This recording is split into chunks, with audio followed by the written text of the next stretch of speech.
Říká se, že není nad to, když vás práce baví. Pak to má docela jiný náboj. Víte, moc rád sděluji klientům tu dobrou zprávu. Dobrý den, tak hypotéku máte schválenou. Chcete, abych tuto větu řekl i vám? Se mnou získáte profesionální pomoc v nepřehledném světě financí.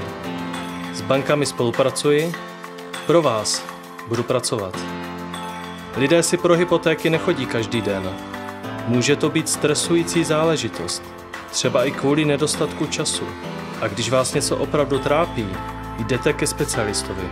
Výběr vhodné banky, vyjednání nadstandardních podmínek, dohled nad hladkým čerpáním hypotéky. V tomto vám budu spolehlivým partnerem. To je moje role. Dělám svoji práci poctivě a ani po letech nemusím před svými klienty klopit zrak. Slibuji, že když do toho půjdete se mnou, udělám pro vás maximum. Banky mě platí za vyplacené hypotéky, ne za ty zamítnuté. Jsem hrdý na to, že jsem svým klientům mohl pomoci splnit sen o bydlení. Pomohu i vám.